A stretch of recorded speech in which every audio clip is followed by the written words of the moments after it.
it's Jamie here from the ADHD Coterie, coming to you with another episode, continuing on with our executive functioning series. And this week we're getting into impulse control. This is a little bit different than self-monitoring.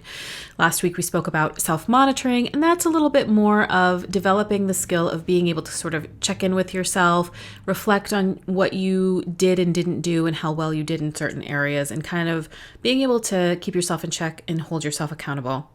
Impulse control is a little bit different in that it's more about controlling your body and controlling your voice and controlling your emotions too. Although I'm going to save emotional control and emotional regulation for a different episode because I feel like that is a beast in and of itself. Although in some ways it does relate to impulse control. So kids with ADHD do tend to struggle with impulse control, okay? You'll see this in different ways in the classroom, blurting out answers, not letting people finish their questions before they start their answer, cutting in front of kids in line, not waiting their turn. You can see this on the playground, maybe by pushing in front of other kids or hitting or cutting in line. Other ways that you could see this is bolting away from you, safety concerns, running into a parking lot, not waiting and not understanding safety situations and things like that. Research is starting to show us that the reason this is happening is because they have lower levels of the neurotransmitter, which is called dopamine. And this is the neurotransmitter, the chemical in the brain that helps them to control their impulsive responses. It actually makes their behavior their impulsive behavior more of a reflex than a controlled behavior. So when you think of a reflex, you think of like when you go to the doctor, for example, and you're having a physical and they tap your knee with that little mallet, right? And your knee involuntarily sort of kicks out, right? Well, that's sort of the same thing that happens with people with ADHD. The stimulus in the situation at the doctor is the little rubber hammer, but in this case with ADHD, the stimulus for the behavior is a question, an idea, a reward, something. So let's just take, for example, a safety situation where they run out into the parking lot. They may have seen something across the parking lot that got their attention and they had the idea that they wanted it, or the reward was getting to whatever it was they saw. So that was the reflex, right? So that's kind of what happens there. Those lower levels of dopamine prevent them from actually having that impulse control. So the challenge here is that kids don't actually realize that what they're doing is either unsafe, disruptive to others, impeding on others' space, or things like that. So let's go back to the knee. Say, for example, your knee had a big response to the hammer and you kicked your doctor right in the shin, right? Okay. You definitely didn't do it on purpose and you had no idea that was going to happen. Your body just kind of took control and did it. But telling your knee not to do that the next time wouldn't work because you didn't have control. So the doctor's response of frowning or telling you not to do that or whatever wouldn't work the next time because the brain knows that it did something wrong, but it will need a lot more help and practice to be able to sort of solidify for the next time not to do it. Maybe that's not the best example. I think it's actually okay. So some ways to kind of help combat this is to, again, use lots of visuals. And you can use visuals at home and at school.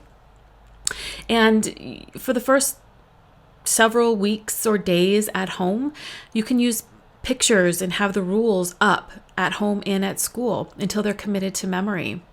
Use classroom rules on their desks so that they can reference them there. Make sure, the whole class could even have the classroom rules right on their desks. It shouldn't really matter if everybody has them.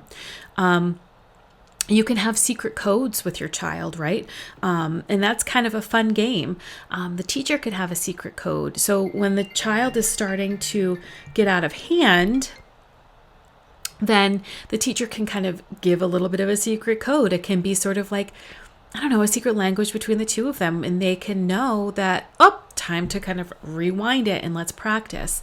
It could be something as simple as like a finger to the lips, or tapping their shoulder. No, the other kids don't need to know. So, and utilizing their body needs for good, right? So if they are busy and they need to fidget, enlist them as an errand runner. Have them do tasks. Put that to use, right? Have them be the errand runner. Have them be the paper passer. Have them be the table setter. Recognize the times of day when their behavior starts to really decompensate. And I'll bet if you really log it, you will notice that there's probably a routine. And it's probably, you can probably, if you look back on their life, you can probably see that it probably didn't change too much. So if your child has, when we referred to this in my house as like witching hour, and it was always around dinner time. I bet lots of kids have it around dinner time. But if you look at that, you'll probably see that it's been consistent throughout their life. So it's important to kind of figure out some sort of intervention for those times of day that will work for them, okay, to mitigate those behaviors, and practice until they get it, so that their behaviors, they can begin to control them. All right. So, and again, I'm going to reiterate, use positive reinforcement when they are successful, right? So have them do like 15-minute increments of certain behaviors you want to see, and reward them for that success. And as every day goes by, or every increment that goes by, make sure you're praising them and encouraging them with the right things, right? And the more they're successful, increase the time that they're expected to be able to perform that behavior, right? Don't be ambiguous with them. Be very specific about what you want them to do. So if you're going to go cook dinner, you can't just say to them, I'm going to cook dinner, you need to be good. They don't really know what that means, right?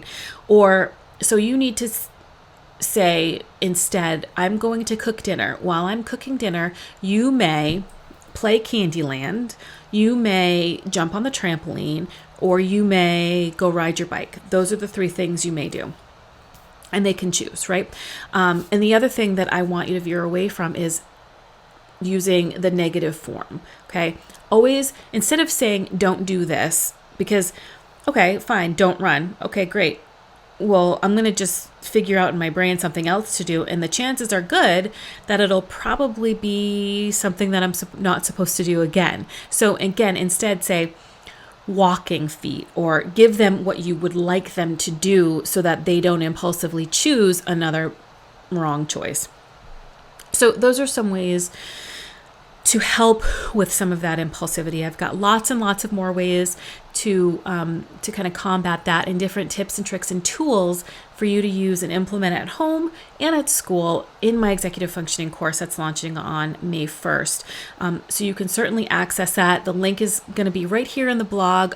It's $17 and it's loaded with all kinds of good stuff. So don't miss out on that. This is just the tip of the iceberg of what can be done. So grab that today. You can pre-register, but the full course launches on May 1st. So yeah, I'm so glad that you found this, and you won't regret grabbing that resource. So those are, that's some really good insight for you on impulsivity, and I hope you find this helpful. Alrighty, take good care. Bye-bye.